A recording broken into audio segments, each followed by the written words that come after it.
সুপ্রিয় দর্শক শ্রোতা, আজ চমৎকার একটি প্রতিবেদন নিয়ে আপনাদের সামনে হাজির হব। আর অল্প কয়েকদিন পরই হচ্ছে আমাদের পবিত্র ঈদুল ফিতর।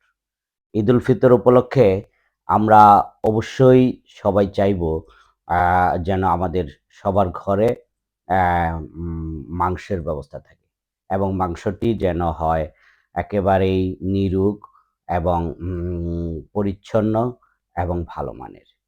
সেই ক্ষেত্রে আমরা কয়েকজন ঘুরে বেড়িয়েছি যেন ভালো একটি ছাগল ক্রয় করব এবং ছাগল ক্রয় করে আমাদের নিজেদের মাংসের ব্যবস্থা করব।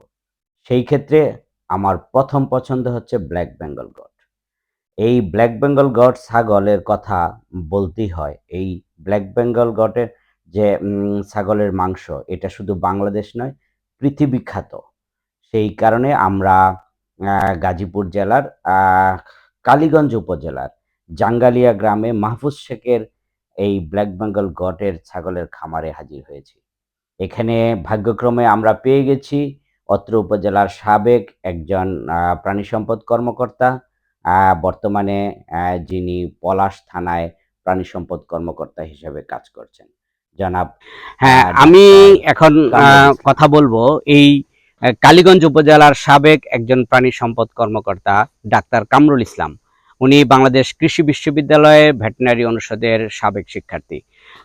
জনাব কামরুল ইসলাম ভাই, আপনি এই অঞ্চলে দীর্ঘদিন কাজ করেছেন। আপনার কাছে জানতে চাই যে এই যে কৃষকের খামারে আপনি এখানে উপস্থিত হয়েছেন খামারিকে সেবা দেওয়ার জন্য, আসলে সে ব্ল্যাক বেঙ্গল ছাগল পালন করেছে। ছাগলের গ্রোথও আমরা ভালো দেখেছি। আসলে এর পিছনে আপনাদের কি ভূমিকা ছিল এবং আপনি এই ব্ল্যাক বেঙ্গল গটের ভবিষ্যৎ নিয়ে আপনার মতামত কি?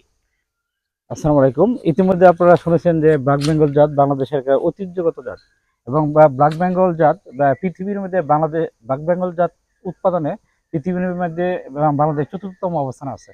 ইতিমধ্যে বাংলাদেশ সরকার এই এই জাত যাতে নষ্ট না হয়ে যায় বা মৃত্যুর কোলে যাতে পড়ে না যায়, এই জন্য পিপিআর রোগ নির্মূল এবং খুরা রোগ নিয়ন্ত্রণ প্রকল্পের আওতায় একটি প্রকল্প হাতে নিয়েছে এবং প্রকল্পটি চলমান আছে এবং ইতিমধ্যে প্রায় 2 বছর যাবৎ একবার করে ভ্যাকসিন দেওয়া হয়েছে, যার ফলে ছাগলের মৃত্যুর হার একবারে শূন্যের কোটা চলে আসছে এবং এখন দিন দিন এই বাংলাদেশের যে গরু ব্ল্যাক বেঙ্গল জাতের ছাগল, এটার সংখ্যা দিন দিন বৃদ্ধি পাচ্ছে এবং খামারিরা এতে করে উপকৃত হচ্ছে এবং তাদের ব্ল্যাক বেঙ্গল জাতের ছাগল উৎপাদন বেড়ে যাচ্ছে এবং বাংলাদেশের ছাগলের সংখ্যা বৃদ্ধি পাচ্ছে।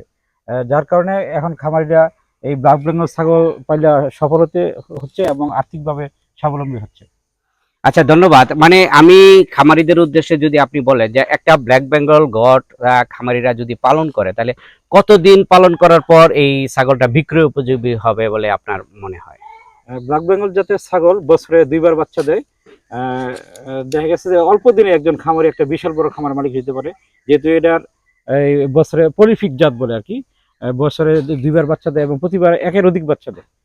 অল্প দিনে কিন্তু একটা ছোট খামার বিশাল খামারে পরিণত মানে হতে পারে। কত দিনের বয়সের ছাগলটা বিক্রয় উপযোগী হয় আর কি, যেমন আমরা যেটা কিন্তু 8 থেকে 10 মাসে সেটা বিক্রয়যোগ্য হয়ে যায়। বিক্রয়যোগ্য হয়ে যায়। এবং ভাই এই ছাগলের মাংস সুস্বাদু এবং চামড়া কিন্তু বিশ্বে প্রসিদ্ধ এবং এটা চামড়ার মান বিশ্বজোড়া আর কি।